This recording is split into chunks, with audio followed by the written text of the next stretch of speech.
ဖြည့်ရှင်းထားတဲ့စိတ်ဒဏ်ရာတွေကကိုယ့်ရဲ့ဘဝမှာဘယ်လိုမျိုးအနှောက်အယှက်ပေးနိုင်လဲပေါ့မှတ်မိသမျှစိတ်ဒဏ်ရာတွေရှိခဲ့ဘူးလားဝေးကြေးဆုံးရှုံးတာသို့မဟုတ်ချစ်သူအိမ်အောင်ဖက်ဆုံးရှုံးတာလုပ်ငန်းကိုင်ကိုင်ဆုံးရှုံးပျက်စီးတာကြောင့်မို့လို့ရရှိထားတဲ့စိတ်ဒဏ်ရာလားသို့မဟုတ်ကလေးဘဝတုန်းကရရှိထားတဲ့စိတ်ဒဏ်ရာမျိုးလားဘယ်လိုမျိုးเนาะစိတ်ဒဏ်ရာမျိုးတွေကိုမှရှိတယ်နောက်တစ်ခုကကိုဒီလက်ရှိငွေကြေးရှိတယ်ငွေကြေးပြည့်စုံတယ်ချမ်းသာတယ်လုပ်ငန်းတွေလည်းအောင်မြင်နေတယ်တစ်ချိန်တည်းမှာပဲကိုမပျော်မရွှင်ဖြစ်နေရလားဆိုတော့ဒါလေးကိုပြန်ပြီးတော့မှကိုเนาะတတိထားလို့ရအောင်ပေါ့နော်ဆိုတော့ကိုကစိတ်ဒဏ်ရာတွေကိုမရှင်းမနဲ့ထားရင်လူတယောက်ဒီအောင်မြင်နိုင်လားဆိုရင်တော့အောင်မြင်နိုင်ပါတယ်ဘလို့နေရာတွေမှာအောင်မြင်နိုင်တာလဲဆိုလို့ရှိရင်တော့အလုပ်အကိုင်တို့ပညာရေးတို့နော်ငွေရေးကြေးတို့စသဖြင့်ဒီလိုနေရာတွေမှာအောင်မြင်နိုင်တယ်စိတ်တရားရှိလဲအောင်မြင်နိုင်တယ်တစ်ချိန်တည်းမှာပဲဒီအောင်မြင်မှုရလာတဲ့အချိန်မှာတော့နော်ကိုဒီပျော်ရွှင်နေမှာမဟုတ်တို့မျိုးလွတ်လပ်တယ်လို့လည်းခံစားမှာမဟုတ်ဘူးပေါ်ပါတယ်လို့လည်းခံစားမှာမဟုတ်ဘူးအောင်မြင်နေတဲ့အောင်မြင်မှုရဲ့နောက်ွယ်မှာအတွင်းစိတ်မှာဖိအားတွေရှိနေတာမျိုးရမယ်အတွင်းနဲ့အပြင်နဲ့တသားတည်းမကြတာပေါ့နော်ငြိမ်းချမ်းမှုမရှိဘူးပျော်ရွှင်မှုမရှိဘူးဒါကို financial success လို့ခေါ်တယ်ဆိုတော့အတွင်းနဲ့အပြင်နဲ့မညီတာမျိုးပေါ့နော်သူ့ကိုဘာလဲဆိုရင်အပြင်ကအောင်မြင်ပြီးတော့မှအတွင်းကငြိမ်းချမ်းမှုမရှိရအတွင်းကမအောင်မြင်တာလို့လည်းခေါ်တယ်ပေါ့နော်နောက်ဒုတိယတစ်ချက်ကတော့လုပ်ငန်းကိုင်မှာအရင်အောင်မြင်နေတယ်ချမ်းသာနေတယ်ကြွယ်ဝနေတယ်ပြည့်စုံနေတယ်တစ်ချိန်တည်းမှာပဲလူကပျော်မနေတာတချို့တွေဆိုလို့ရှိရင်ပညာရေးတက်တယ်ဘွဲရတယ်တစ်ချိန်တည်းမှာဒီလူကိုကြည့်တဲ့အခါမှာစိတ်ဖိစီးမှုတွေရှိနေတာနေ့စဉ်အလုပ်သွားတာဒီအလုပ်သဘောမျိုးဖြစ်နေတာနော်ငွေကြေးပြည့်စုံနေတာနဲ့ဘဝကပျော်ရွှင်စရာကောင်းနေတာအေးချမ်းမနေတာဒါမျိုးတွေကိုပြောတာပေါ့နော်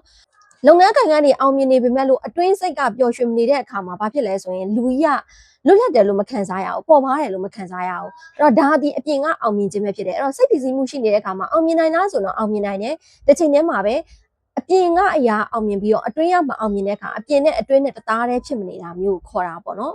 trauma တွေကိုမဖြေရှင်းထားလို့ရှိရင်ဒီစိတ်ဒဏ်ရာတွေကိုမဖြေရှင်းထားတဲ့သူတွေ relationship မှာခဏခဏပြဿနာတက်တယ်ဆိုပါစို့ဒီစိတ်ဒဏ်ရာတွေရှိနေတဲ့အခါမှာကို့မှာနော်ဒေါသဖြစ်စရာတွေရှိတယ်အတွင်းထဲမှာစိတ်ဒဏ်ရာတွေရှိတယ် negative emotion တွေရှိနေတဲ့အခါမှာဒီ relationship တစ်ခုမှာခဏခဏပြဿနာတက်တာသူကစကားနော်ကောင်းကောင်းပြောလဲကိုကအကောင်းမမြင်တာသူ့ရဲ့အတန်ကိုမကြားချင်တာနော်သူ့ရုပ်ကိုမကြည့်ချင်တာစသဖြင့်ဒါမျိုးတွေဖြစ်တာပေါ့နော်သူနဲ့ကိုနဲ့ကတဟဆာတာမဖြစ်ဘူး close မဖြစ်ဘူးလို့ခံစားရတာရင်ထဲကသူဘာပြောအကောင်းမမြင်တာဒါဘာကြောင့်လဲဆိုလို့ရှိရင်တော့အတွင်းစိတ်ထဲမှာဒီဒဏ်ရာတွေရှိနေတာကြောင့်မို့လို့ပေါ့နော်ဆိုတော့အဲ့လိုမျိုးဖြစ်နေပြီဆိုလို့ရှိရင်တော့ကိစ္စတသေးလေးကအစကိစ္စတသေးလေးဘာမှမဟုတ်တဲ့ကိစ္စလေးကအစဒေါသဖြစ်တာဘာမှမဟုတ်တဲ့ကိစ္စလေးအဖြစ်နော်ဝမ်းနေတာဘာမှမဟုတ်တဲ့ကိစ္စလေးစကားကြစ်လေးပြောလိုက်တာအစဒေါသဖြစ်တာဝမ်းနေတာကြောက်တာနာကျင်တာမုန်းတီးတာအတန်နားမထောင်ကျင်တာနော်စကားကြမပြောကျင်တာမျက်နှာချင်းမဆိုင်ကျင်တာသူ့ရဲ့လောက်ရက်တွေကိုအကောင်းမမြင်တာကိုယ့်ရဲ့လောက်ရက်တွေကိုလည်းသူကအကောင်းမမြင်တာစသဖြင့်စိတ်ဒဏ်ရာတွေစိတ်ဖိစီးမှုတွေရှိနေတဲ့အခါမှာ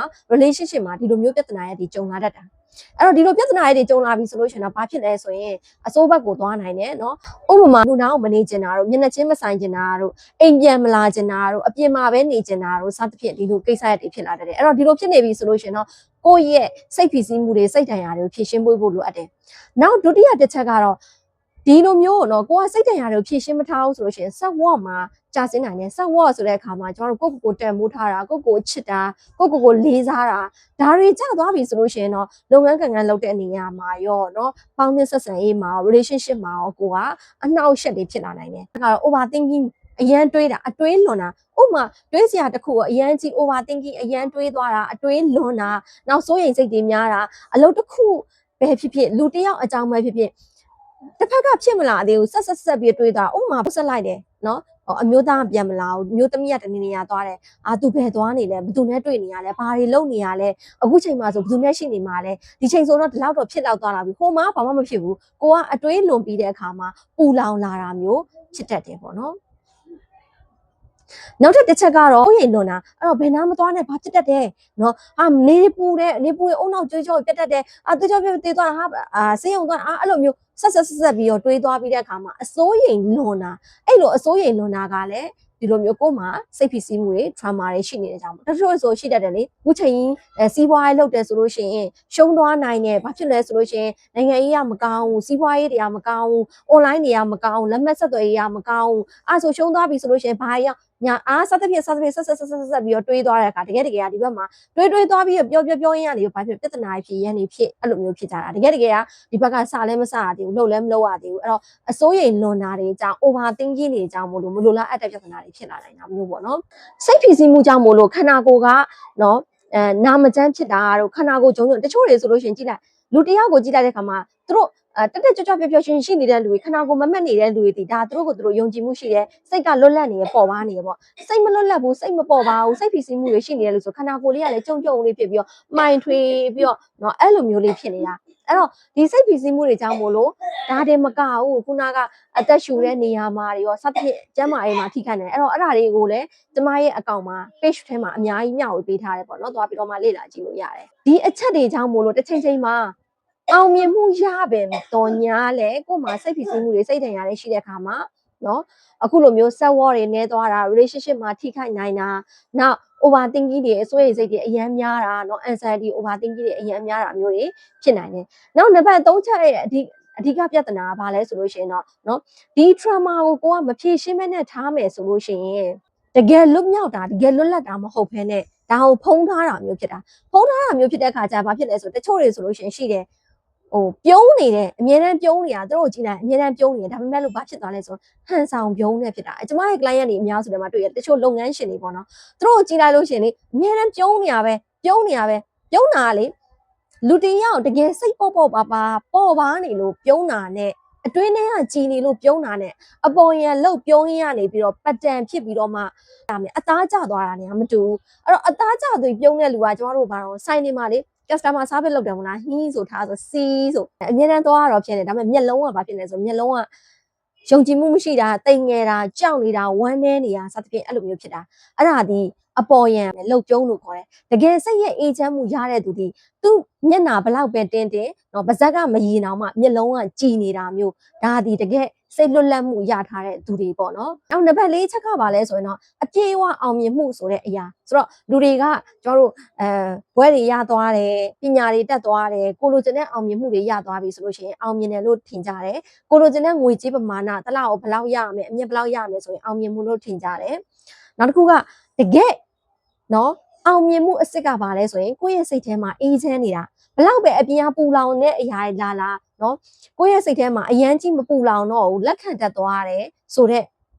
ရာဒီဒါတကယ်အောင်မြင်မှုစိတ်ရဲ့အေးချမ်းမှုရတာဒီတကယ်အောင်စိတ်ရဲ့အေးချမ်းမှုရပြီဆိုလို့ရှိရင်เนาะတကယ်အပြည့်အဝအောင်မြင်တဲ့အခါကျလို့ရှိရင် relationship တွေကောင်းလာတယ်စိတ်ရဲ့အေးချမ်းမှုရတယ်နောက်ကိုယုံကြည်မှုရှိလာတယ်ဘာပဲလုပ်လို့အေးဆေးဘယ်သူနဲ့ပဲတွေ့အေးဆေးဖြစ်သွားတာဆိုတော့တို့ဆိုအရင်တော့ဆိုရင်ဒီ trauma တွေမရှင်းထားခင်တော့ဆိုလို့ရှိရင်လူတစ်ယောက်နဲ့တွေ့ရမယ်ဆိုမတွေ့ချင်ဘူးရှောင်ချင်တယ်အဲ့လိုမျိုးဖြစ်တာအခုဆိုလို့ရှိရင်ဘာဖြစ်လဲဆိုရှင်းထားပြီးတဲ့အခါမှာဘယ်သူနဲ့ပဲတွေ့ရကိုယ့်ရဲ့စိတ်ကပေါ်ပါနေတာလွတ်လပ်နေတာမျိုးပေါ့နော်အဲ့လိုမျိုးအဲ့တော့ကိုယုံကြည်မှုရှိတယ်အတွင်းစိတ်ရဲ့တကယ်တည်ငြိမ်အေးချမ်းတဲ့အရာတာကိုရတာဒီ trauma တွေရှင်းလိုက်တဲ့အခါမှာဒါကိုကျတော့ဘာလို့ခေါ်လဲဆိုလို့ရှိရင်ကျမတို့တကယ်အဲ့ဒါကိုမှတကယ်အစစ်အမှန်အောင်မြင်တဲ့အရာလို့ခေါ်တာအောင်မြင်မှုလို့ပြောတဲ့အခါကျတော့ငွေကြေးပြည့်စုံသွားတယ်ငွေကြေးချမ်းသာသွားကိုလိုချင်တဲ့ပညာရေးအောင်မြင်မှုတစ်ခုရတယ်ကိုလိုနဲ့စီးပွားရေးအောင်မြင်မှုတစ်ခုရသွားတယ်ဒါကိုအပြင်ကအောင်မြင်မှုလို့ခေါ်တယ်တကယ်အတွင်းထဲကအောင်မြင်မှုဒီကိုဘယ်သူနဲ့ပဲပြောသူနဲ့ပဲတွေ့ဘာတွေပဲလုပ်နေရလို့ဘလို့အခက်အခဲတွေနဲ့ပဲကြုံကိုယ့်ရဲ့ဒီအတွင်းစိတ်ထဲကအေးချမ်းနေတဲ့အရာဒီတကယ်အစစ်အမှန်အဲ့ဒါမှနော် true success တကယ်အောင်မြင်မှုအစစ်လို့ခေါ်တာဖြစ်တယ်နောက်အချင်းချင်းကိုချုပ်ပြီးတော့ပြောရမယ်ဆိုလို့ရှိရင်တော့နော် trauma မရှင်းမနဲ့ထားလို့ရှိရင်အောင်မြင်နိုင်တာဆိုလို့ရှိရင်အောင်မြင်နိုင်တယ်တစ်ချိန်တည်းမှာပဲအဲ့ဒီအောင်မြင်မှုဒီပြည့်စုံတဲ့အောင်မြင်မှုမဖြစ်ဘူးအစစ်အမှန်အောင်မြင်မှုဖြစ်လာမှာမဟုတ်ဘူးအစစ်အမှန်အောင်မြင်မှုကိုရမှာမဟုတ်ဘူး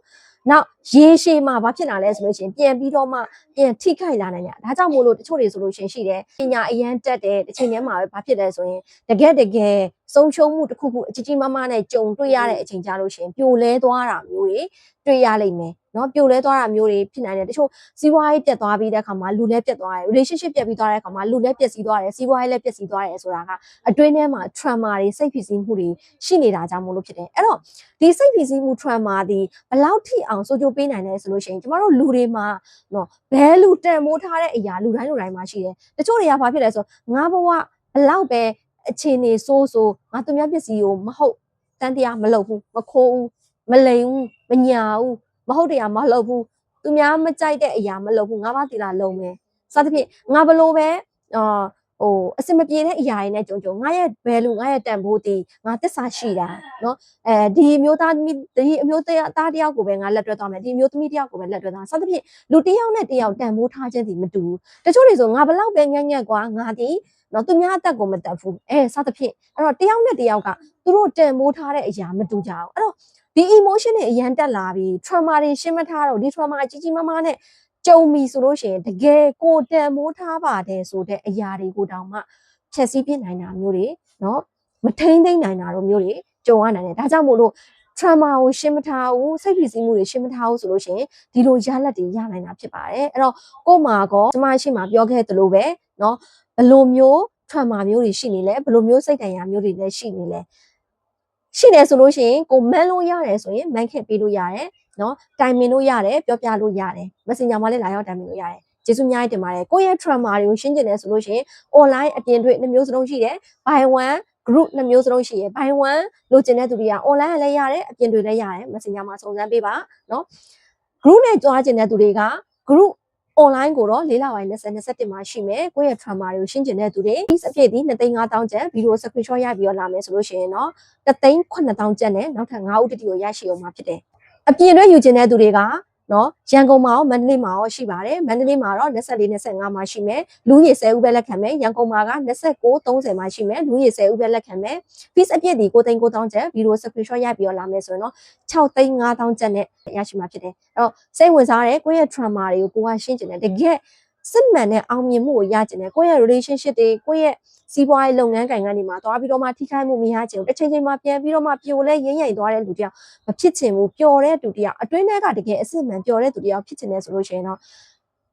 ကိုထုံးယူလို့ရပါတယ်ကျေးဇူးများတင်ပါတယ်